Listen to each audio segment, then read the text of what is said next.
Hello నమస్తే. నేను journalist YNR. ప్రస్తుతం మనతో పాటు ఉన్నారు మాజీ ముఖ్యమంత్రి, సుదీర్ఘ రాజకీయ అనుభవం ఉన్న నాదెండ్ల భాస్కరరావు గారు. తెలుగు రాష్ట్ర రాజకీయాలతో పరిచయం ఉన్న వాళ్ళకు లాస్ట్ 3 జనరేషన్‌లో నాదెండ్ల భాస్కరరావు గారు తెలియకుండా ఉండే పరిస్థితి లేదు. నాదెండ్ల భాస్కరరావు గారికి సంబంధించిన ఒక స్పెషల్ ఇంటర్వ్యూ, ఎప్పటికీ గుర్తుండిపోయే ఇంటర్వ్యూ, ఎప్పటికీ అన్ని ప్రశ్నలకి సమాధానం దొరికే ఇంటర్వ్యూ చేద్దాం ఈరోజు. సార్ నమస్తే. నమస్కారం అండి. ఎలా ఉన్నారు సార్? Thank you. గుడ్. మీ నాన్న ఇంతకుముందు ఇంటర్వ్యూలో చెప్తుంటే విన్నాను. మీ నాన్నగారి డిసిప్లిన్ మీరు క్యారీ చేస్తూ వచ్చారు. చేసుకోండి. మీ డిసిప్లిన్‌ని నాదెండ్ల మనోహర్ గారు యాజ్ ఇట్ ఈస్‌గా క్యారీ చేస్తూ వస్తున్నారు. తప్పేముంది కదా. అది ఆయనకి భగవంతుడు ఏది ఆశీర్వదించాడో అది అవుతుంది. ఇప్పుడు పాలిటిక్స్ చూస్తే ఒక వెర్బల్ వార్ లేని పొలిటీషియన్ ఎవరు లేరు. వెర్బల్ వార్ చేస్తున్నారు, బూతులు మాట్లాడుతున్నారు, అన్‌పార్లమెంటరీ అనేది మనం పార్లమెంట్‌లో అరే ఒరే అంటేనే తీసేసేవాళ్ళం. ఇప్పుడు విపరీతంగా మాట్లాడుతున్నారు. ఒక్క పర్సన్ ఆంధ్రప్రదేశ్ రాజకీయాల్లో వెర్బల్ వార్ చేయని, అన్‌పార్లమెంటరీ మాట్లాడని పొలిటీషియన్ ఎవరైనా చెప్పాల్సి వస్తే నాదెండ్ల మనోహర్ గారు. భగవత్ కృప. ఎలా అనిపిస్తోంది? భగవత్ కృప అంతే. సంతోషిస్తాం. హ్మ్. హ్మ్. హ్మ్. సో నాదెండ్ల మనోహర్ గారి పొలిటికల్ కెరీర్ చూసిన తర్వాత 40 సంవత్సరాలైంది. 85 తర్వాత నాదెండ్ల భాస్కర్‌రావు గారు తర్వాత ఎంపీ అయినా ఏమైనా పెద్దగా పొలిటికల్ స్క్రీన్‌లో లేరు. అంటే నేను 2 ప్రాంతాల్లో నుంచున్నాను. అక్కడ ఇక్కడ నిలబడ్డారు. ఇక్కడ సో మా ఊర్లో మా ఎంపీగా కూడా పనిచేశారు. ఎంపీగా నేను కూడా మొదటి ఓటు మీకు వేసాను. ఖమ్మం ఎంపీని కదా. సికింద్రాబాద్లో ఓడిపోయాను. సికింద్రాబాద్లో ఓడిపోయారు. అప్పుడు ఆ తర్వాత అది వేరే కదా. అది ఎవరికి ఇప్పుడు సంబంధం లేదు. వాజ్పేయి ప్రైమ్ మినిస్టర్ ఓ రోజు ఫోన్ చేసి నన్ను పార్టీలో చేరమని అడిగితే ఏదో మెంబర్షిప్ తీసుకున్నదాన్ని నేను అవును, మీరు మెంబర్షిప్ తీసుకున్నారు. తీసుకున్నాను, కానీ దాన్ని నేను రెన్యువల్ చేయలేదు. సో ఇప్పుడు పార్టీ మనిషి చేయలేదు. యాక్టివ్గా ఏ పార్టీలో లేరు. నేనేమంటున్నా అంటే 85 తర్వాత మీ కుటుంబం పవర్ చూస్తోంది ఇప్పుడే. మంత్రిగా మనోహర్ గారు ఉంటారు. తర్వాత స్పీకర్గా ఉన్న స్పీకర్ పవర్ వేరే కదా.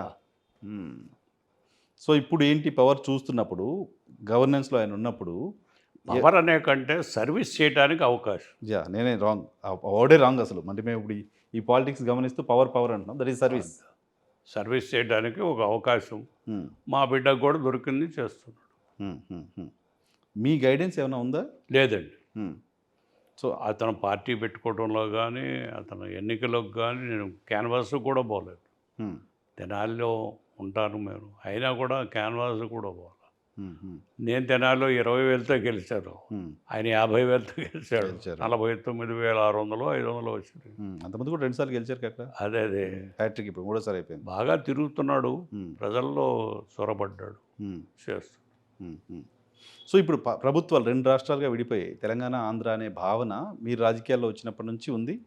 ఇప్పుడు అది కార్యరూపం దాల్చింది. 2 రాష్ట్రాలు అయిపోయాయి. ఎలా చూస్తున్నారు మీరు ఆంధ్రప్రదేశ్ని ఉమ్మడిగా చూసిన మీరు? ఇక్కడే నేను ఒక విషయం మీకు మనవి చేస్తాను.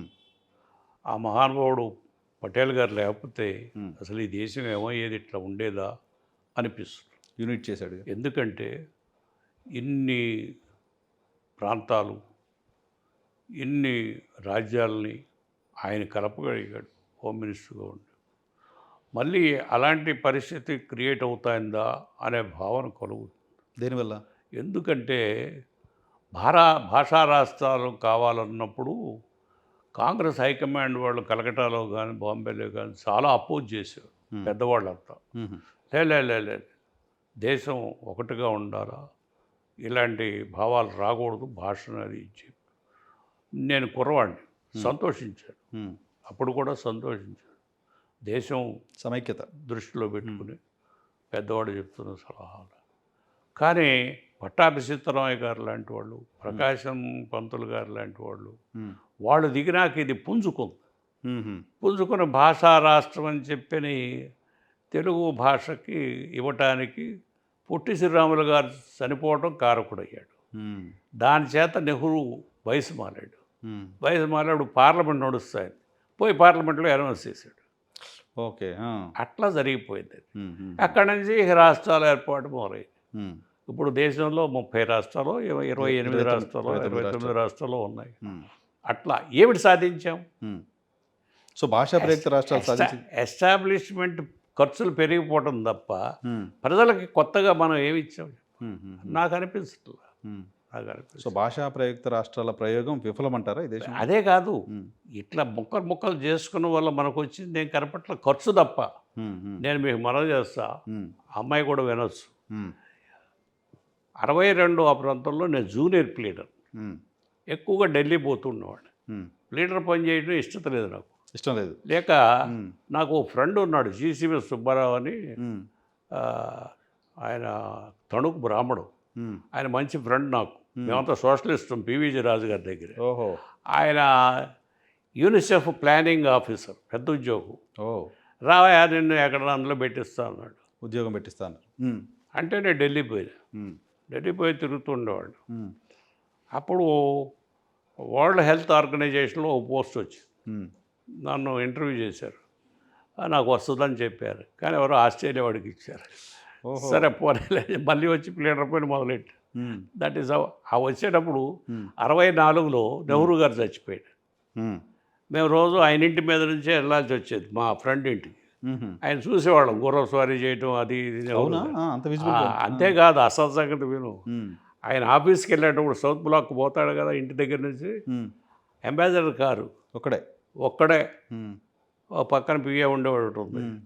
ముందు ఒక గన్మెన్ ఒక పోలీసు వాడు ఒక మోటార్ సైకిల్ వేసుకుని దోవ తీసేవాడు. అంతే. అంతే. అరే అసలు ఈ ఖర్చు ఏమిటి, ఈ ఎస్టాబ్లిష్మెంట్ ఏమిటి, ఉమ్. సర్పంచ్లకు కూడా గన్మెన్లు పెట్టాల్సి వస్తుంది. అవును. అవును కదా. ఇది ఎట్లా దేశానికి ఇది వచ్చిన డబ్బంతా అది ఈటికే అయిపోతుంది. అయిపోతుందిగా. డెవలప్మెంటల్ యాక్టివిటీస్ ఏమి ఉంటాయి. ఉమ్. ఉమ్. ఉమ్. కనుక అలా పాడు చేసుకుంటున్న తరుణంలో ఉమ్. వీళ్ళు మళ్ళీ ఇప్పుడు ఈ కులగణన ఏంటి అని చెప్పి బాధ కలిగి నేను ప్రెస్ని పిలిచాను. ఉమ్. అంతేగాని ఏం సార్ ఎవరు చెప్పింది కాదు. కులగణనతో నష్టం ఏంటి? కులగణనతో నష్టం ఏంటి? నష్టం ఏంటి? ఇతర దేశాల వారికి మన కులాల వల్ల ఈ దేశం నాశనం అయిపోయిందని ఒక ఫీలింగ్. ఉమ్. కులాల ఫీలింగ్తో వాళ్ళు ఎప్పుడు కొట్టుకు వస్తూ ఉంటారు. ఉమ్. ఆ దేశం ముందుకు రాదు అని చెప్పి అంటారు. ఇంగ్లీష్ వాళ్ళే కాదు, ఉమ్. మిగిలిన దేశస్తులు. ఉమ్. ఆ విధంగా మన విడగొట్టగలిగారు. ఉమ్. రాజులు కూడా కులం మీదే రాజులయ్యారు. బ్రిటిష్ వాళ్ళు కూడా అదే కదా. ఉమ్. కులం మీదే రాజులయ్యారు. ఆ కుల పెద్దే రాజు అయ్యి ఆర్మీని పోజేసుకుని యుద్ధం, గుర్రాలు, ఏనుగులు పాడయ్యేను ఉండే చేశాడు. ఉమ్. అట్లా ఇంగ్లీష్ వాళ్ళు రావడానికి ఆక్యుపై చేయడానికి అవకాశం. ఉమ్. కనుక ఇలాంటి దానికి కష్టపడి పాపం ఆ పటేల్ గారు చేశాడు, సంఘటితం చేశాడు. ఉమ్. మళ్ళీ ఎందుకు పెడతారు ఈ దుకాణం, ఎందుకు పెడతారు అని. కానీ సార్ దేశంలో ఫార్వర్డ్ కమ్యూనిటీస్ కొట్టుకోవడం ఉంది, కానీ డౌన్ ట్రేటెడ్ కమ్యూనిటీస్లో కొట్లాట ఎక్కడుంది? మీరు ఒక్కటి గ్రహించాలి. అక్కడ ఫార్వర్డు బ్యాక్వర్డు కాదు. అక్కడ ఉమ్. సమాజంలో ఉన్న జనాన్ని అందరినీ సమీకరించేవాళ్ళు ఆ రోజుల్లో. ఉమ్. అక్కడ కులాలు ఉండేవి కాదు. ఉమ్. యుద్ధానికి వెళ్ళాలి, సిపాయి ఉన్నాడు, తుపాకు పుట్టుకునేవాడు ఒకడు ఉంటాడు, అదే బల్లెం పట్టుకునేవాడు ఉంటాడు. అదే తేడా తప్ప అదర్వైజ్ వాళ్ళకి తేడా ఉండేది కదా అక్కడ ఆ రోజుల్లో. యుద్ధం చేయటమే, గెలవటమే. ఇప్పుడు భారతదేశం మీరాబాయి ఉండేది, అమ్మాయి పేరేది ఝాన్సీబాయి, ఝాన్సీ లక్ష్మీబాయి. వెళ్తుంటే అంతా ఆమెను కాపగలాగా అయ్యారు, ఇతరులు చంపాలా, అంతా ఒకటి సంఘటితం. కానీ ఇప్పుడు మన రాజకీయాలు చూస్తుంటే ఏ కులం పార్టీ ఏంటి, ఏ కుల నాయకుడు ఎవరు అయిపోయింది కదా అని అనుకుంటా. సో అది ఫార్వర్డ్ కమ్యూనిటీకి సంబంధించిన రాజకీయ నాయకుడు. అది ఏమవుతుందంటే దానికి కారణాలు అనేక ఉన్నాయి. కొంతమంది అంటారు అర్ధబలం అంటారు, కొంతమంది అంగబలం అంటారు. కానీ నన్ను అడిగితే ఇవి రెండూ కాదు. ఆ చైతన్యం సృష్టించగల శక్తిని బట్టి ఉంటుంది, మనిషిని బట్టి ఉంటుంది. వాళ్ళకి ఏమి 70 సంవత్సరాలు సృష్టించలేకపోయారు. అక్కడ మంచి లీడర్గా ఉండి, ఇప్పుడు Alexander half of the world horse మీద గెలిచాడు వాడు. చెంగిస్ ఖాన్ ఆడు హాఫ్ ఆఫ్ ది వరల్డ్ గుర్రం మీదే గెలిచాడు. వాళ్ళు కత్తితో గెలిచారు, కక్షతో గెలిచాడు. అలెగ్జాండర్ అంత కక్ష లేదు కానీ బట్ వాడు కూడా గెలిచాడు హాఫ్ ఆఫ్ ది వరల్డ్. అదేంటంటే అతని యొక్క కెపాసిటీ, ఆర్గనైజేషన్ కెపాసిటీ, ఆ లీడర్షిప్, దానివల్ల గెలిచారు. ఇప్పుడు ఆ పరిస్థితులు కాదు. దాన్ని సమాజాన్ని రకరకాలుగా చీలికలు చేస్తున్నారు. ఇది మంచిది కాదు. ఆల్రెడీ చీలిపోయింది. నా పాయింట్ ఏంటంటే ఇప్పుడు ఓపెన్గా మాట్లాడుకుంటే తెలుగు రాష్ట్రాల్లో కమ్మ, రెడ్డి, కాపు తప్ప ఇంకో కమ్యూనిటీ ఎవరైనా రాజకీయాలు చేయడం కనపడుతున్నామా? పవర్లో కనపడుతున్నా? ఎందుకంటారు? సంజీవయ్య గారు చక్కని మనిషి. సంజీవయ్య గారు రోజులు కాదు, నేను సంజీవయ్య గారు చక్కని మనిషి. అంతకుముందు ఒక హరిజన్ ఉండేవాడు, చాలా చక్కని మనిషి. చెప్పుకోవడానికి ఒకటి రెండు ఎగ్జాంపుల్స్ మంచిగా పరిపాలించారు. అదేమి రెండు ఎగ్జాంపుల్స్ కనపడుతున్నాయి అంతే చెప్పుకోవడానికి. అంటే దానికి సందర్భం ఉంది, వచ్చారు, లేరని అంటారు వీళ్ళే. అయితే దానికి ఒక విశాలమైన భావంతో ఉండండి. ఏదో కులాలను ఎవరైతే ఏంటి వాళ్ళ కింద కూర్చోబెట్టేవాళ్ళు ఎస్సీ ఎస్టీలకు రిజర్వ్ ఇదివరకు వాళ్ళ కింద కూర్చోబెట్టేవాళ్ళు వాకిట్లో రానిచ్చేవాళ్ళు కాదు. ఇప్పుడు మారింది. ఇప్పుడు అంతా వచ్చి బట్ మనతో పాటు అసెంబ్లీలో కూర్చునే పరిస్థితి లేకుండా పోతుంది, కూర్చుంటున్నారు. పార్లమెంట్లో కూర్చునే పరిస్థితి లేకుండా. చక్కగా అలాంటి పరిస్థితి ఉన్న సందర్భంలో మళ్ళీ కులాలు ఎందుకయ్యా అనే మాట. పాయింట్ ఇక్కడ పాయింట్ వాళ్ళ version second side of the coin మీకు ఆహా. మీ దృష్టికి తీసుకొస్తున్నాను. వాళ్ళ పాయింట్ ఏంటంటే రిజర్వ్డ్ చేసిన ఎస్టీ నియోజకవర్గాలు కాకుండా, రిజర్వ్డ్ చేసిన ఎస్సీ నియోజకవర్గాలు కాకుండా జనరల్ సీట్లో ఎస్సీలను గెలిపించే పరిస్థితి, జనరల్ సీట్లో బీసీల సీట్ల కోసం ఫైట్ మాకు చేయాల్సిన ఒక్కటి చెప్పు, మీరు ఇన్ని చేసి అటు ఇటు తిప్పి మీరు చిలికినా కూడా మీరు ఎందుకు ఇద్దరు కులాలాడు పెళ్లి చేసుకుంటూ ఉద్యోగం ఇస్తా ఉన్నారు? ఇన్సెంటివ్స్ ఇస్తున్నారు. ఎందుకు ఇస్తా ఉన్నారు? ప్రమోషన్ ఎందుకు ఇస్తా ఉన్నారు? కులం లేకుండా చేయాలనే. అందుకే కులం ఉండకూడదు కదా. ఆ థియరీకి ఇది మరి ఇది కాంట్రాస్ట్ అవ్వదు కానీ. కరెక్ట్. అవును కదా. కరెక్ట్. ఎందుకు మరి ఏమంటున్నావు? ఇప్పుడు ఇక్కడ మహారాష్ట్రలో స్టేట్మెంట్ ఇచ్చాడు ఆయన, 90% చేస్తాం రిజర్వేషన్. అంటే 90% రిజర్వేషన్ చేసి కంట్రీని నడపగలవా? అట్లా కాదుగా. దున్నేవాడిదే భూమి అని స్లోగన్ ఎటువంటిదో, మేమెంతో మాకంతా. ఈ దేశంలో బీసీలు ఎంతమంది ఉంటే వాళ్ళకంత షేర్, ఎస్సీలు ఎంతమంది ఉంటే అంత షేర్. దేశాన్ని ఎక్స్రే తీయాలి, దేశాన్ని ఎక్స్రే తీసి ఎవరి షేర్ వాళ్ళకి ఇవ్వాలనేది రాహుల్ గాంధీ మాట్లాడుతున్నమాట. అది ఎక్స్ట్రీమిస్ట్ చెప్పే మాట. Extreme, is a middlist. కమ్యూనిస్టులు చెప్పే మాట. Is not extremist, is middlist. Extremist చెప్పే మాట. సమాజంలో అలజడి వస్తుంది. అంత తొందరగా ఊరుకుంటారా? వీళ్ళు 20% కావచ్చు, 30% వరకు వీళ్ళు ఊరుకుంటారా? సమాజాన్ని శాంతంగా తీసుకెళ్ళాలి, ఇరుపక్షాలకి మంచి చేయాలి. అంటే ఇలాంటి పిచ్చి పనులు చేయకూడదు. దాన్ని టైం ఇవ్వండి, నడపండి, పెంచు. ఎవరొద్దన్నారు? నువ్వు 50% 70% చేయి, ఎవరొద్దన్నారు? చేస్తే ఏమవుతుంది? అప్పుడు రాదు అంటే నీకు టాలెంట్ ఏది? టాలెంట్ ఏదయ్యా? ఎక్కడ అమెరికాలో లేదు, లండన్లో లేదు, ఇంకా మరి దేశాల్లో ఎక్కడా లేదు, స్పెయిన్లో లేదు. ఎక్కడ తీసుకొస్తావు టాలెంట్? కిందకి పడిపోవట్లేదా మనం? ఇతర దేశాలతో కాంపిటీషన్ ఎక్కడ చేస్తావు? ఒక డౌన్ ట్రేడెడ్ ఫ్యామిలీకి సంబంధించిన వాళ్ళు హైదరాబాద్ పబ్లిక్ స్కూల్లో ఇంకెక్కడో టాప్ లెవెల్లో చదువుకునే పరిస్థితి లేదు. కింది స్థాయిలో రాజకీయం చేస్తున్నాడు, 100 కోట్లు పెట్టి ఎమ్మెల్యేగా గెలిచే పరిస్థితి లేదు. వాళ్ళకి దూరం చేస్తున్నాం కదా మనం. ఇవ్వు, వాళ్ళకి డబ్బు ఇవ్వు. ఎవరు ఇవ్వాలి? వాళ్ళకి ఇవ్వు, గవర్నమెంటే ఇవ్వు. ఎవరొద్దన్నారు? ఇవ్వు. ఇవ్వు. ఇప్పుడు ఇంతమంది పోలీసు వాళ్ళని పెడుతున్నావుగా ఏది కాపలాకి, ఇవ్వు ఆ డబ్బు. ఎందుకు వాళ్ళంతా ఎందుకు తీసేది? ఇవ్వు, డబ్బు ఇవ్వు. అవి అన్ని ప్రయోగాలు చేశారు. దళితుల కోసం, బీసీల కోసం సపరేట్ స్కూల్స్ పెట్టారు, సపరేట్ ఇంకేంటి రకరకాల రిజర్వేషన్స్ ఇచ్చారు. ఇన్ని చేసినా 70 సంవత్సరాల్లో మనం అప్లిఫ్ట్ చేయలేకపోయాం వాళ్ళని. కాబట్టి కులగణన చేసి ఎవరికి వాళ్ళకి ఇచ్చేది.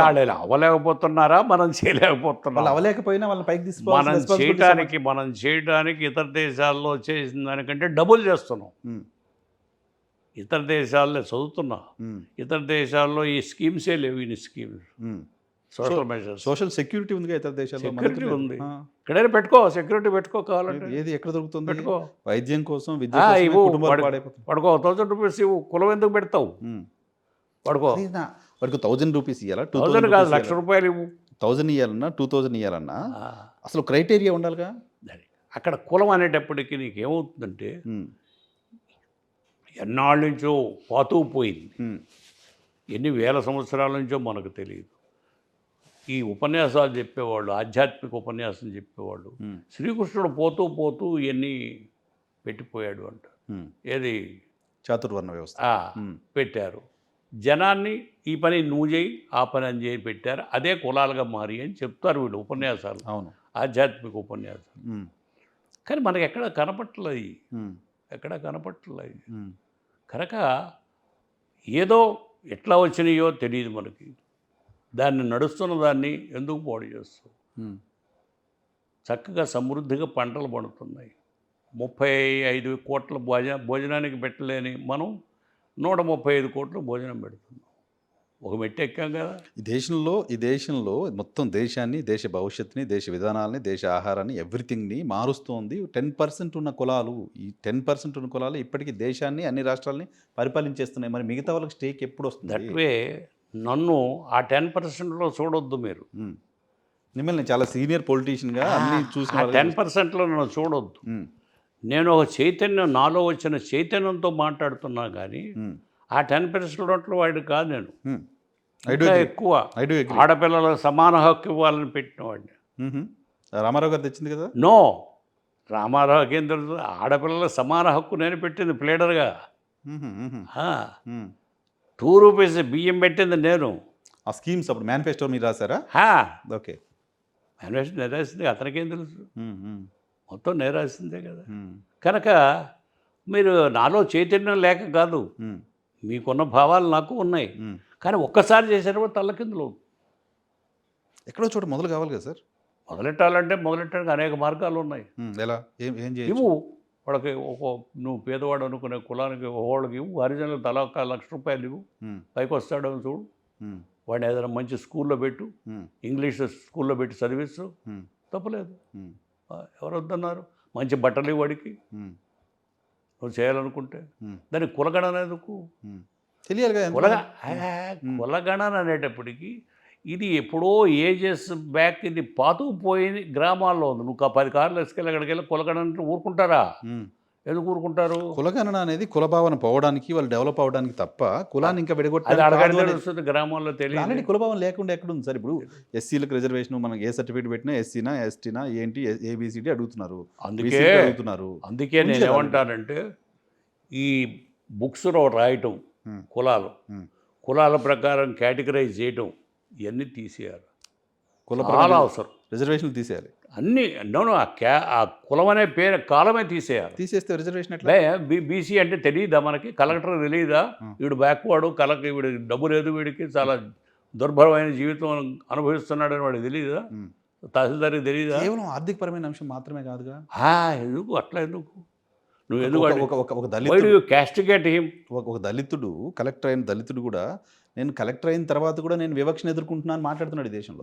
మీరు ఒక్కటి ఆలోచన చేయాలండి. ఇవాళ గేదెని కోసే మాదిగాడు నీకు ఇవాళ ఒక్కసారి నువ్వు అనుకున్న స్కీమ్లోకి ఎలా ఫిట్ ఇన్ అవుతాడు?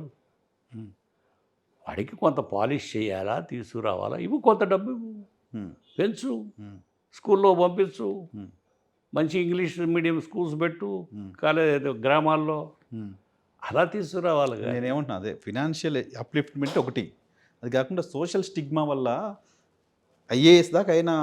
సోషల్ స్టిగ్మా సిటీలో ఉన్నాళ్ళు అనుకుంటారు, గ్రామాల్లో లేవు. అవి గ్రామాల్లో లేదు. గ్రామాల్లో ఓకే, గ్రామాల్లో ఎదుగుతున్న సొసైటీలోనే, డెవలప్డ్ సొసైటీలోనే ఈ స్టిగ్మా ఎక్కువగా ఉంది అని. ఇక్కడ ఎడ్యుకేటెడ్ సొసైటీలోనే వచ్చింది, కానీ కింద సొసైటీలో లేవు. అక్క బావ అనుకుని తిరుగుతూ ఉంటారు వాళ్ళు. అవన్నీ తగ్గి. సో మళ్ళీ నా ఉద్దేశం బ్రాడ్ అవుట్లుక్లో ఆయన ఏదో కష్టపడి సంఘటితం చేశాడు. దీన్ని మళ్ళీ చెలవల పలవలు చేయొద్దు. సో కులగణన అనేది దేశాన్ని విడదీస్తుంది, హార్మోనీ దెబ్బతీస్తుంది. ఇప్పుడు మీకు ఒక్కటి చెప్తాను. నిన్న అదేది మన లండన్లో స్కూల్ ఆఫ్ ఎకనామిక్స్ కాదు, ఏదో స్కూల్. ఆ స్కూల్లో కొంతమంది పిల్లలు పోయి కాశ్మీర్ గురించి మాట్లాడిచ్చారు. తగు పెట్టింది ఇంగ్లీష్ వాళ్ళే, పోతూ వీళ్ళు సరిగా ఉండకూడదు, వీళ్ళని పెట్టాలని. ఇప్పుడు మళ్ళీ పాకిస్తాన్ సపోర్ట్ చేస్తూ అక్కడ ఉపన్యాసాలు ఇచ్చేది ఇంగ్లీష్ వాళ్ళే. పాకిస్తాన్ షెల్టర్ జోన్గా లండన్. కనుక అలా మనం ఇరుక్కుపోతామేమో. దీన్ని జాగ్రత్తగా ఉన్న సొసైటీని బాడీ చేయదు. సో భారతీయ జనతా పార్టీ మాత్రమే ఈ దేశంలో కులగణనను వ్యతిరేకిస్తోంది. నేను ఇప్పుడు భారతీయ జనతా పార్టీ సభ్యత్వాన్ని రెన్యువల్ చేసుకోలేదని చెప్తున్నారు కానీ భారతీయ జనతా పార్టీ మాట్లాడుతుంది. నాదెండ్ల భాస్కరరావు గారు కూడా మాట్లాడుతున్నారు. నాకేం చెప్పలేదు వాళ్ళు. ఎప్పుడు నన్ను స్టేట్మెంట్ ఇవ్వమని కానీ అలాంటి కానీ ఎప్పుడు వాళ్ళు చెప్పారు. వాళ్ళు మీకు చెప్పకపోవచ్చు, బట్ అదే ఐడియాలజీని మీరు ఎక్స్ప్రెస్ చేస్తున్నారు. నేను వాళ్ళు అలా అంటున్నారని కూడా నాకు పూర్తిగా స్టడీ చేయలేదు. నేను ప్రైమ్ మినిస్టర్ గారు నన్ను అడిగితే జాయిన్ అవ్వమంటే మొహమాటం చేత, పెద్ద మనిషి కదా ప్రైమ్ మినిస్టర్ అడిగాడు అని చేరాను. కానీ అక్కడ నేనే యాక్టివ్గా లేనే, ఎప్పుడు యాక్టివ్గా లేదు. ఒక్క స్టేట్మెంట్ ఇవ్వలేదే. నేను ఎప్పుడూ యాక్టివ్గా లేను. ఎందుకంటే ఆయన ఎందుకు అన్నాడో, ఆయన ఉద్దేశం ఏంటో మనకు తెలియదు. మళ్ళీ మనం కలవాలా. అప్పుడే 2-3 సార్లు కలిసా. నా భావాలు తర్వాత నేను కొన్ని కమ్యూనికేషన్స్ అవి ఇచ్చా. అవునా? ఆ కమ్యూనికేషన్స్ ఆయనకి అందని, కొన్ని నేను చెప్పిన సలహాలు బాగా ఉన్నాయని చెప్పి రాశాడు నాకు. సూపర్. ఓకే. అట్లా అంతవరకే కానీ ఈ పార్టీ డైలీ న్యూసెన్స్ ఉంటాడు. నేను ఇప్పుడు ఈ వయసులో ఎందుకు నాకు నాదెండ్ల భాస్కర్రావు పైన నాదెండ్ల భాస్కర్రావు గారి పైన చాలామంది చాలా రకాలుగా మాట్లాడుతున్న సందర్భంలో కూడా మీరు ఎప్పుడు బయటకు వచ్చి నేను ఇలా కాదు అని ఎవరికి ఎక్కడ స్టేట్మెంట్ ఎప్పుడు బట్ కులగణన అంశానికి సంబంధించి మాత్రం నేను బయటకు వచ్చి మాట్లాడాల్సిందే నేను చెప్పాల్సిందే అని ఎందుకు అనుకుంటున్నారు? ఎందుకు అనుకుంటున్నారంటే నాకేంటో ఓ అరకిల్లాగా ఏదో ఆ పెద్ద మనిషి సంఘటితం చేసిపోయాడు, వీళ్ళు ఎంతో పాడు చేసుకుంటారేమో, అసెంబ్లీలో ఉపన్యాసాలు చూసినా ఇదంతా చిల్లర చిల్లరగా ఉన్నాయి, ఇదేమిటా, ఎవడో ఒక పెద్ద మనిషిగా ముందుకు రావట్లేదు, మాట్లాడట్లేదు, మనం కదిలి చూద్దామని చెప్పి ఒక అటెంప్ట్ చేస్తాం. ఓకే ఓకే ఎవరో ఒకరు పెద్ద మనిషిగా మాట్లాడాలి, అంతే. మీలాంటి వాళ్ళు ఇందులో నాకేం స్వార్థం ఏముంది ఇందులో నాకు? అట్లా చెప్తే ఏదన్నా ఆలోచన చేస్తాను. మీరు ఏ రాజకీయ పార్టీ వాళ్ళు కాదు, ఏ రాజకీయ ప్రయోజనం లేదు, ఏ పదవి ఆశించట్లేదు, ఎవళ్ళు దెన్ ప్యూర్లీ ఏ పార్టీ వాళ్ళు నన్ను అడగలేదు కూడా. ఉన్నారా ఇంట్రెస్ట్గా అడిగితే జాయిన్ అవ్వడానికి? అడగలేదు ఎవరు. అడిగితే ఇంట్రెస్ట్గా ఉన్నారా? ఏ పార్టీ నన్ను అడగలేదు. అడిగితే నేను వాళ్ళకి తెలుసు కదా నేను ఎక్కడ పని చేయట్లేదు అని చెప్పి అడగరు. బట్ మీరు మీరు కోర్ నాదెండ్ల భాస్కర్రావు గారు అంటే మీరు ఏ పార్టీలోకి వెళ్ళినా ఏం చేసినా మాకు గుర్తొచ్చేది is a Congress men, Congress blood. సహజం కదా, Congress blood. Most of the time I spend my time there. Naturally is a Congress man అని అంటారు. ఇప్పుడు ఆవిడ పార్టీలో ఆవిడ షా గారి దగ్గర చేరినా కాంగ్రెస్ మ్యాన్ గారే చేరారు. అందులో ఓ పత్రిక ఆయన అన్నాడు, ఎందుకంటే మీకు ఇప్పుడు 84 ఎందుకు లేనిపోయిందని చెప్పాను అన్నాడు ఒక ఆయన. అంటే ప్రైమ్ మినిస్టర్ పెద్ద మనిషి అన్నాడు కదా, ఆయన మనసులో ఏముందో అని చెప్పి చేరుతున్నాను అయ్యా, అంతేగాని నేను ఏదో ఆశించి కాదు. 5 ఏళ్లలో ఆయన మనసులో ఏముందో బయటికి చెప్పలేదా? చెప్పలా నాకు. ఎక్కడేమన్నా గవర్నర్గా వస్తుంది అలా అలా నేను ఎప్పుడు అటెంప్ట్ చేయలేదు, అడగలేదు ఆయన్ని. ఆయన ఏమన్నా మనసులో పెట్టుకున్నాడేమో మనకు తెలియదు అనేది, అంతేగాని ఎవరిని నేను అడగ. ఒక్క షాని కలిసినప్పుడు మాత్రం ఆయన షాను ఒకసారి చూడన్నాడు. చూసి ఆయన పార్టీ ప్రెసిడెంట్గా ఆంధ్రాకి తీసుకోమని అడిగాడు. Oh really great. ఓకే. ఈ వయసులో అలాంటి పనులు చేయకూడదండి, హర్షించరు, లేడీస్ హర్షించరు, మెన్ హర్షించరు. 90 ఏళ్ళలో నేను పోయి పార్టీ అని చెప్తే ఎగతాళి చేస్తారు. హర్షించేవాళ్ళు సార్ మిమ్మల్ని, ఎవరు మీ పైన ఎవరికి కోపం లేదు. అదే కానీ అలాంటి పని వద్దని చెప్పి. కానీ మీ గురువు గారు అంటే మిమ్మల్ని ప్రోత్సహించిన వ్యక్తుల్లో మొదటి వ్యక్తి చెన్నారెడ్డి గారు. మంచివాడు చెన్నారెడ్డి గారు. ఆయన మంచి అడ్మినిస్ట్రేటర్. ఇప్పటికీ చాలా మంది చెప్తుంటారు తెలుగు రాష్ట్రాలను పాలించిన ముఖ్యమంత్రులు అంత కమాండ్ ఉన్న లీడర్ ఇంకెవరు లేరు. ఏ లాంగ్వేజ్ మీద కమాండ్, ఈవెన్ బ్యూరోక్రసీ, ఫైల్స్ కూడా అట్లా ఫైల్స్. సో అటువంటి మీ గురువు అనొచ్చు ఆయన్ని? ఆయన గురువు కాదు, బట్ గురువు, మెంటర్. మీ మెంటర్ ఆయన. సో ఆయన 2 రాష్ట్రాలకు 3 రాష్ట్రాలకు గవర్నర్గా పనిచేశారు. తమిళనాడు చేస్తే తప్పే లేదు, ఉత్తరప్రదేశ్ చేశారు, తప్పే లేదమ్మా, తప్పే లేదు. కానీ నన్ను వాళ్ళు అడగాలి. మీ గురువు గారు లాగా, మీ మెంటర్ లాగా మీరు కూడా ఒకసారి రాజ్భవన్లో ఉందామేమో అనే నన్ను ఆయన అడగలేదు, నేను కూడా అది ఏది నాకు ఏదైనా పని చూడండి అని చెప్పి నేను ఎప్పుడు అడగరుగా, మీ పర్సనాలిటీ కదా అడిగే. ఎప్పుడు ఎందుకు భగవంతుడు ఏదైతే పిల్లలు చూసుకుంటున్నాను, నా దాన్ని నేను హాయిగా రెస్ట్ తీసుకుని తిరుగుతున్నాను. But you are aspiring something? No, prime minister చేరమని అంటే ఆయన ఉద్దేశం ఏదో ఉండుంటుంది, ఎట్లా సలహాదారుడో ఏదో దీంట్లోనో ఏం ఉపయోగించుకోవాలనుకున్నాడో అనే భావన ఉంది నాకు. అంతేగాని ఈ ఈ పొజిషన్స్ నేను ఇప్పుడు నా నోటి మీద అడగలేదు, వాళ్ళేవాళ్ళు. సో గవర్నమెంట్ నా సర్వీసెస్ ఎక్కడో యూటిలైజ్ చేయాలనుకుంటోంది, సో సర్వీస్ చేద్దాం అనే ఇంట్రెస్ట్. అంటే ఇప్పుడు ఏంటో నా ఉపయోగం ఇంకా ఉందంటే దేశానికి చేయొచ్చు కదా, చేయాలి.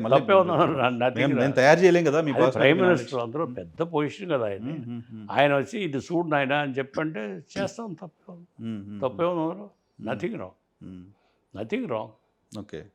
అక్కడ పార్టీలకు సంబంధం లేదు కదా. లేదు పార్టీలు. But you are more eligible than many. చాలా అప్రిషియేట్ చేస్తాను. ఎందుకంటే మాకు చెప్పిన మాట సార్ అక్కడ వాళ్ళందరికీ చెప్పాడు. అసలు ఆయన కదా పార్టీ పెట్టింది, కరెక్ట్, ఇదేంటి ఇది ఎట్లా అయింది అని చెప్పి అడుగుతూ ఉంటాడు. కనుక ఆయన అభిప్రాయం ఏదో ఉండి మీరు చేరండి పార్టీలో అని అడిగాడు. ఓ పెద్ద మనిషి అడిగాడు కదా, అందులో పంపించాడు షాని. అభిషా number 2 is also more powerful then. పంపించాడు, అందుకనే ఫోన్ చేశాడు. కనుక అందుకోసం చేరినా కానీ రెన్యూ చేయలేదు. ఎందుకు మనకి ఆయనే పెద్ద మనిషి అవాడు అన్నాడని చేయడం, మనమే యాక్టివ్గా పని చేయం అక్కడ, ఎందుకు ఉన్న బర్డెన్. గవర్నర్ లాంటి పోస్టులు మీలాంటి పెద్ద మనుషులు ఉంటే ఆ పోస్టులు కూడా గౌరవం వస్తుందిగా, డెఫినెట్గా రెస్పెక్ట్ అది దొరుకుతుంది. ఏదో ఇక వాళ్ళు ఏం పడతారో ఏమిటో మనకి. నేను నా నోటేమంటే నేను ఏది వాళ్ళు నాకు ఎంతవరకు ఏం ఈ రాష్ట్రానికి చాలా మంది ముఖ్యమంత్రులు చేశారు, ఈ రాష్ట్రానికి చాలా మంది మంత్రులు చేశారు, ఎంపీలు అయ్యారు, ఎవ్వరు గుర్తులేరు కానీ మీరు గుర్తున్నారు జనాలకి. అంటే కాంట్రవర్షియల్ పర్సన్ కనుక గుర్తుంటారు, గుర్తున్నారు. మంచి ఉంటుంది, చెడు ఉంటుంది. చెడు ఉంటుంది. ఆడు ఒకడు మంచాడు అంటాడు, చెడ్డాడు అంటాడు, అది నడుస్తూ ఉంటుంది. అది ఉంటుందిగా. ఇందిరాగాంధీకి ఇప్పుడు ఎమర్జెన్సీ పెట్టేసింది అని ఒక నెగిటివ్ ఆమె పైన కంటిన్యూస్ ఎప్పటికీ వింటాను. సో అది ఏ సందర్భంలో పెట్టింది, తర్వాత ఏం జరిగిందని ఎవరికి తెలియదు కదా. నాదెండ్ల భాస్కర్ పొడిచాడు అంట అనేది ఒకటి ఉండిపోతుంది. సో చంద్రబాబు కూడా పొడిచాడు కదా అంటే ఈ రెండు కంపేర్ చేసే వాళ్ళు ఎవరు లేరు. అధికారంలో ఉన్నాడు కనుక మర్చిపోతారు. ఏంటి తేడా? ఆయన పొడిచాడు, మీరు పొడిచాడు, యాజ్ ఫర్ పొలిటికల్ వర్బల్ వర్డ్లో ఏంటి మీ ఇద్దరికి తేడా ఏంటి? కరెక్ట్. ఆయన చేసిన దానికి మీరు చేసిన దానికి ఆయన ఇంట్లో వాడు, నేను బయట. ఓకే, అది ఆయన ఇంట్లో వాడు కనుక సక్సెస్ అయింది, మనం బయట వాళ్ళం కనుక సక్సెస్. ఆయన బల్లారదేవా, మీరేమో బయట బహారం ఏంటి కనుక దానికి పెద్ద తర్వాత పిచ్చి పని చేశారు. దిస్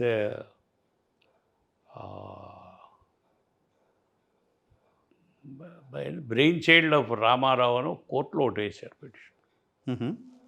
వీళ్ళే చంద్రబాబు, ఒకడు ఉండేవాడు మెడ్రాస్ ఉపేంద్ర పర్వత కలిసి వేసి వాడు నాకు నోటీస్ ఇవ్వకుండా ఆర్డర్ పాస్ చేశాడు, ఆయనే పెట్టాడు. ఆయన్ని అది రిజైన్ చేయించి సబ్జెక్ట్ సికింద్రాబాద్ వెంకయ్య సుబ్బయ్య వాడి పేరు దించి వాడికి మినిస్టర్ ఇచ్చారు. ఆ మినిస్టర్ కూడా నేను చేసిన పోర్ట్ఫోలియో ఇచ్చారు, కక్ష ఇచ్చారు. తర్వాత వాడిని ఎంపీ చేశారు.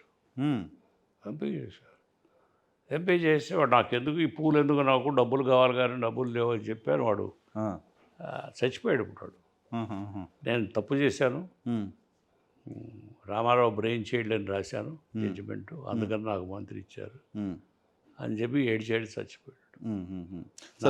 నామాలగుండు దగ్గర మా నాన్న ఇది రామ్నగర్ గుండు, రాజయ్యో బాజాడి పేరు, రామ్నగర్ గుండు దగ్గర రాజయ్యో ఏదో ఉన్నాడు పేరు, హరిజన్. వాడి చేత రాయించుకొచ్చారు, రాయించాడికి మంత్రి ఇచ్చారు. వెంకటరావు ఇంటి ముందే ఒక ఇల్లు తీసుకుని అక్కడ పెట్టారండి. ఓహో, Harijan. Okay, out of curiosity అడుగుతున్నా, మీరు ఇష్టం లేదు నేను టెలికాస్ట్ చేయను, మీకు ఇష్టం ఉంటేనే మాట్లాడలేకపోతలేదు.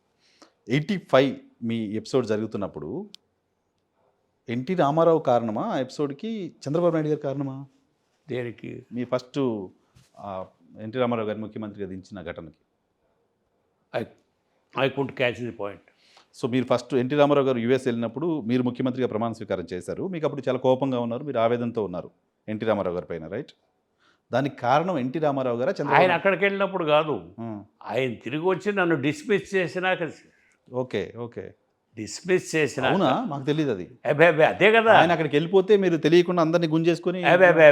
ఓ మై గాడ్, అవునా? అదే కదా, తెలియకుండా ఈ పత్రికలు చేసిన పని. మాకు తెలియదు సార్, నేను చాలా కాలం నుంచి జర్నలిజం ఉన్నా. ఆయన తిరిగి వచ్చి నేను ఏరోడ్రోమ్కి వెళ్ళాను, రిసీవ్ చేసుకున్నాను. బ్రదర్ బాగున్నావా అని అడిగాడు, ఎవరిదాన్ని వాళ్ళు వచ్చి ఇంటికి వచ్చావు. సాయంత్రం ఎవరో ఫోన్ చేశారు, అదేంటి మిమ్మల్ని, అదేంటి మదన్ మోహన్ ఫోన్ చేశారు, పిసిసి ప్రెసిడెంట్ చేశారు. తర్వాత నేను గవర్నర్ దగ్గరికి పోయాను రా, నిన్ను డిస్మిస్ చేస్తూ లెటర్ వచ్చింది, ఆడేంటారు నిన్ను డిస్మిస్ చేయడం, ఆ సినిమా ముండా కొడుకు అని చెప్పి బూతులు తిట్టాడు మదన్ మోహన్. ఇది నాకేం తెలియదు మరి ఏం జరిగిందో ఏమిటో అని. అంటే సరే, నేను అట్లయితే నేను రెసిగ్నేషన్ లెటర్ పంపిస్తాను. నా రెసిగ్నేషన్ లెటరు, ఆయన డిస్మిసలు రెండు గవర్నర్ దగ్గర ఒకేసారి చేరాయి. ఓకే, చేరి అయితే అక్కడ ప్రజలు గ్రహించాల్సి చేసింది, ఆయన డిస్మిస్ యాక్షన్ చేసినాక రియాక్షనే కానీ నా యాక్షన్ లేదు, మీది రియాక్షన్ అంతే. ఓకే, రియాక్షన్ దానికి అందరూ వచ్చి సంతకాలు పెట్టారు. అదే అంతకుముందు సంతకాలు అంటే పెడతారు, ఎందుకు పెడతారు, దేనికి పెడతారు. అంతేకాదు, నేను భయపడ్డా, ఇంత బలంగా ఉండేవాడిని కూడా భయపడి ఎందుకు ఇది మనకనంటే రాత్రి రాజీవ్ గాంధీను ఇందిరాగాంధీకి ఫోన్ చేశాను. అప్పుడు రాజీవ్ గాంధీ యాక్టివ్గా ఉన్నారా? రాజీవ్, సంజయ్ గాంధీ, రాజీవ్ ఇద్దరు ఫోన్ చేశారు. గవర్నరు వెయిట్ చేస్తున్నాడు, నువ్వు కలవట్లేదట ఏంటి? అరుణ్ నెహ్రూ అని ఒకడు ఉండేవాడు. అవును. వాడు గవర్నర్కి ఫోన్ చేసి బూతులు తిట్టాడు. అక్కడ మెజారిటీ పడిపోయింది, భాస్కర్రావు మెజారిటీ వచ్చింది, నువ్వు ఇంకెందుకు ఇవ్వలేదురా అని వాడిని తిట్టారు, రామ్లాల్ గారిని. రామ్లాల్. వాడు దడదడలాడుతూ నాకు ఫోన్ చేసి రమ్మంటాడు. రమ్మంటే నేను వెళ్ళటానికి ప్రిపేర్డ్గా లేదు, లేకపోతే నాకు భయంగా ఉంది. వీళ్ళంతా ఎత్తుకుపోతారు, వీళ్ళు ఎందుకుండి వస్తారు, సంతకాలు పెట్టినాడు అని నాకు తెలిసింది. సంతకాలు పెట్టేశారు అప్పుడు అందరూ? ఎంతమంది పెట్టారు? పెట్టారుగా, కావాల్సిన మెజారిటీ 90 మందో 80 మందో పెట్టారు. ఓహో. On the spur of the meeting దేవర్ మెజారిటీ. అది చూస్తే గవర్నర్ ఇచ్చాడు. Okay okay okay. అయితే గవర్నర్ ఆడు తిట్టేటప్పుడు ఆడు కంగారు పడ్డాడు. ఆడు కొత్త రామ్లాల్ భయపడ్డాడు.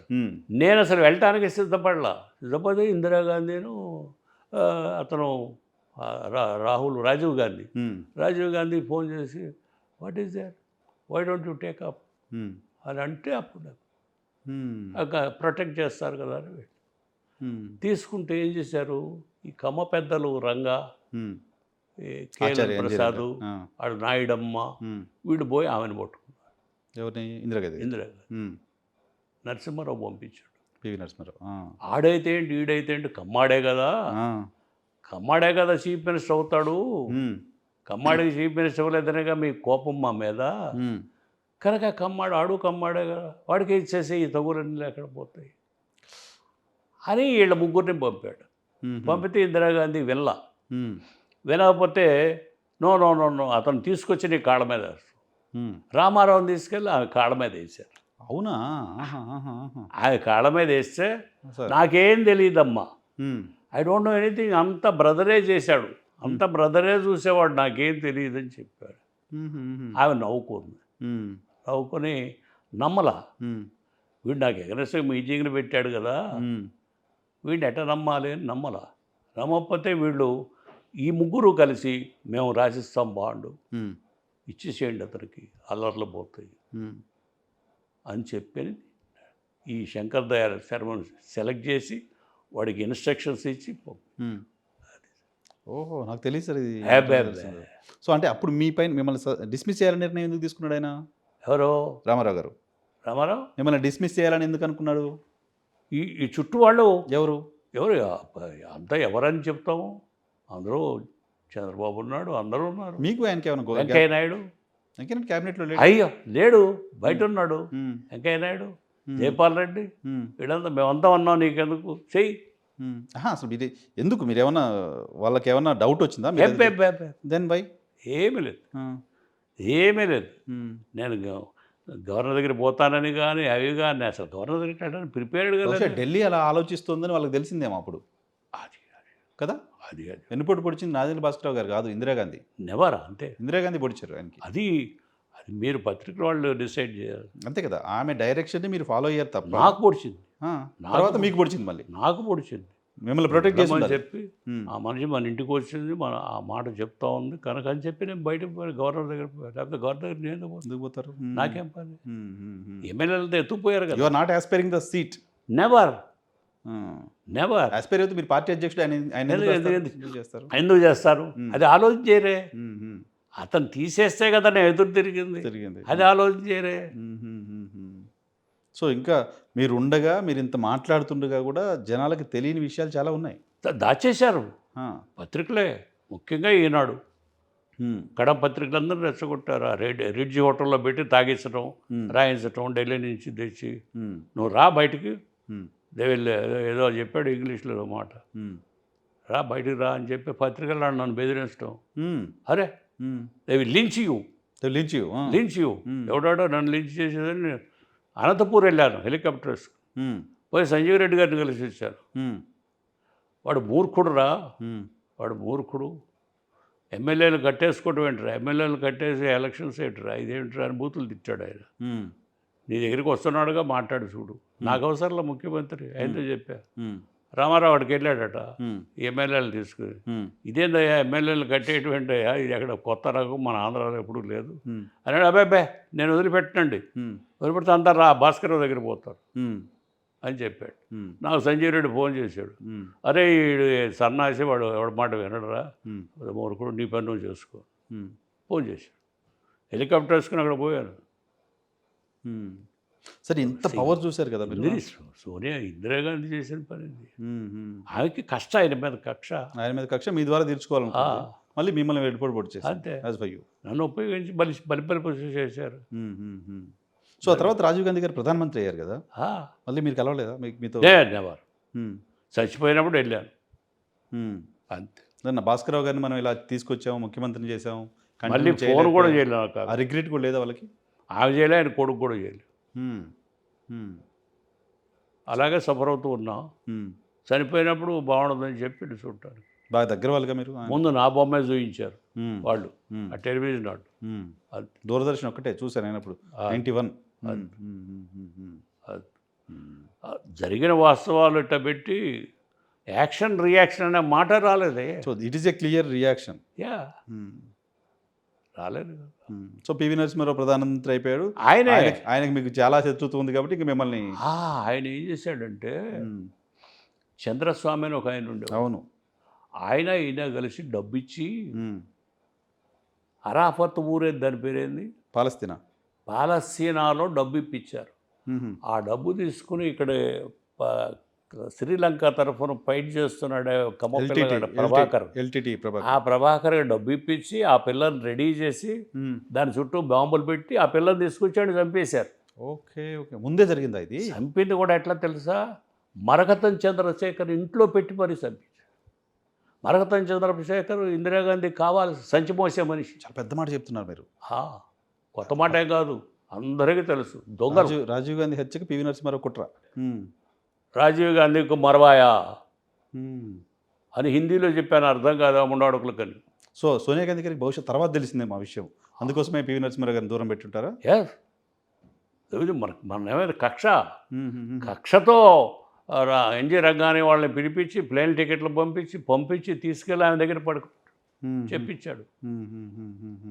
కానీ ఆయన రాజీవ్ గాంధీ గారు చనిపోతే ఇమీడియట్గా సోనియా గాంధీని పీఎం చేస్తారు అనుకుంటారు తప్ప పివి నరసింహారావు చేస్తారని ఎందుకు ఆయన ఎక్స్పెక్ట్ చేస్తుంటాడు? పివి నరసింహారావు ఎందుకు చేయలేదు? రిజైన్ అసలు. నువ్వు హోమ్ మినిస్టర్వి, ఇందిరాగాంధీని చంపేశారు, నీ శాఖ కదా, నీ పోలీసు వాళ్ళు కదా, నువ్వెందుకు రిజైన్ చేయలేదు? సన్నాసి పరమ చండాలముడు. ఆ ప్రైమ్ మినిస్టర్ సేవ కోసం గడ్డి తిని ఆడ చంద్రస్వామి తర్వాత ఆయన కేసులు పాలయ్యాడుగా. ఆ చంద్రస్వామిని పట్టుకుని చేసిన పని. ఆయన కూడా అంటే నేను విన్నది ఏంటంటే ఎవరో ఒక లేడీని కలవడం కోసమే రాజీవ్ గాంధీ అంత రాత్రిపూట ఆ మీటింగ్కి అక్కడికి వెళ్ళాడని విన్నా. వీళ్ళంతా చేశారు. ఇక్కడ ఖమ్మంలో మా ఊర్లో మీటింగ్ అయింది, తర్వాత మనకి అక్కడికి వెళ్ళాడు. ఇక్కడ నన్ను ఖమ్మంలో అంటే పిలిపించి బెంగళూరుకు నన్ను ఇన్ఛార్జ్ వేశాడు. నేను బెంగళూరులో ఉన్నా. అక్కడ ఉన్న స్పెషల్ ఆఫీసర్ నాకు ఫోన్ చేసి మీ రాజీవ్ గాంధీ బంపడ్ ఆఫ్ అన్నాను. అరే అదేమిటయ్యా అంటే అన్నీ వచ్చి చెప్పాడు. సో చాలా చాలా విషయాలు ఉన్నాయి మీ లోపల, చాలా చాలా విషయాలు ఉన్నాయి. కడుపులో పురుగులు చాలా ఉన్నాయి. పురుగులు కాదు, చాలా బ్రహ్మాండాలు ఉన్నాయి, బాంబులు ఉన్నాయి, చాలా బాంబులు ఉన్నాయి. మీరు ఫస్ట్ ఎమ్మెల్యేగా కంటెస్ట్ చేసినప్పుడు ఫస్ట్ ఎమ్మెల్యే విజయవాడ బాపనోళ్ళ కాన్స్టిట్యున్సీలో పోటీ చేశారు. అంటే ఒక్క కమ్మాడు కండువా వేసుకున్నాడు, రాలేదు. నేను తినాలి కదా. మీరు ఇందిరా ఐ నుంచి చేశారా? సారీ, కాంగ్రెస్ ఐ నుంచి. ఇందిరా కాంగ్రెస్ పెట్టింది నేనైతే, నేను అందులో నుంచి రాకుండా ఇంకెందులో నుంచి వస్తాను. దానికి ముందు కంటెస్ట్ చేయలేదుగా? లేదు, అంతకుముందు ఎమ్మెల్యేనే కాదు. అప్పుడు అవదోడు గుర్తు లీడర్ ఉన్నారా? లీడర్. సరే, కండువా వేసుకుని కమ్మాడు ఎవడు రాలేదు, టికెట్ అడగలేదు. నువ్వు అక్కడ ఉంచవయ్యా అని చెన్నారెడ్డి గారు. ఓకే, నేను తెనాలి పోతున్నాయా, నా ఊరు అన్నాడు. మా ఊరు వల్ల కాదని ఇక్కడ. అది బ్రాహ్మణి కాన్స్టిట్యున్సీ, ఎట్లా ఉంటుందో ఏముంటో డాక్టర్ గారు ఏమి లేపో వెళ్ళు అని. అప్పుడు నామినేషన్ వేస్తే చెయ్యి చెయ్యి చెయ్యి చెయ్యి అని ఆ పిల్లలు ఏ పిల్లలు నన్ను. బ్రాహ్మణ్స్ అయితే వాళ్ళు డబ్బులకి వీళ్ళు అడిగాడు కాదు, జెండా కట్టుకుని వాటిలో నుంచునేవాడు. నేను వెళ్ళి ఇనాగరేట్ చేయటం, కొబ్బరికాయ కొట్టడం, అంత ఒవేషన్ ఆళ్ళ దగ్గర నుంచి. స్వీప్ కదా అప్పుడు రాష్ట్రం, సత్యనారాయణ పర్వం నుంచి అంత ఒవేషన్ నా మీద. నరసింహారావు వచ్చి నాకు కాదు వాడి కోటేయమని చెప్పిపోయాడు. చెప్తే ఈ వంట పేపరాన్ని ఎందుకు తెచ్చావయ్యా అన్నాడు. తిట్టారు నరసింహారావు. ఇందిరాగాంధీ ఎళ్ళమందాయి నీ క్యాన్వాస్ చేయమందని వచ్చి వెధవాడు ఆ పని చేసి స్టిల్ గెలిచారు మీరు, స్టిల్ గెలిచారు. ఫస్ట్ క్యాబినెట్ డైరెక్ట్గా క్యాబినెట్లో ఉన్నారు. చంద్రబాబు క్యాబినెట్ 79 77 78 78 క్యాబినెట్లో నేను ఎక్కడ ఎట్లా ఉంటాను క్యాబినెట్ అదే కదా. ఫస్ట్ టైం ఎమ్మెల్యే డైరెక్ట్ క్యాబినెట్లో ఉండిపోయారు. ఏంటి సార్ పోర్ట్ఫోలియో అప్పుడు? నాకు చాలా పోర్ట్ఫోలియోలు ఉన్నాయి. అవునా? ఆల్మోస్ట్ నంబర్ 2 చెన్నారెడ్డి గారికి బాగా అంతేగా, ఇష్టం. అంతేగా. ఎక్సైజ్, కమర్షియల్ ట్యాక్స్ అన్ని డబ్బులు వచ్చాయి, అన్నీ డబ్బులు తెచ్చాయి గవర్నమెంట్. అదే. ఎవరు మనం ఎందుకు తాకుతాం, ఆయన చెప్పినట్టు చేయటారు. అంటే పార్లమెంట్ ఎలక్షన్ కండక్ట్ చేసాం మేము, అది ఆలోచించి అంత డబ్బు కలెక్ట్ చేసాం, అంత చెడ్డ పేరు తెచ్చుకున్నారు. తర్వాత ఇందిరాగాంధీ గారి ఎలక్షన్ మళ్ళీ పిఎం అయిపోయారు. సో పార్లమెంట్కి వెళ్ళినప్పుడు శివశంకర్ ఎలక్షన్ కేవలం నేనే కండక్ట్ చేసింది. అక్కడ తెనాలి సెకండ్ కూడా చేసినట్టు. తర్వాత తెనాలి, శివశంకర్ సెకండ్. ఓకే, ఆయన తర్వాత సెంట్రల్ మినిస్టర్ అయ్యారు మళ్ళీ. అతను తెనాలి పంపి నేను తెనాలి అడిగానని నన్ను ఖమ్మంలో పెట్టారు. ఓకే, అది 99 అనుకుంటా కదా, 99 2000 ఆ టైంలో. ఓకే, 98 1 ఇయరే, మళ్ళీ 13 monthsకి ఎలక్షన్ వచ్చింది. ప్రధాన వాజ్పేయి గారి government. Okay okay okay okay.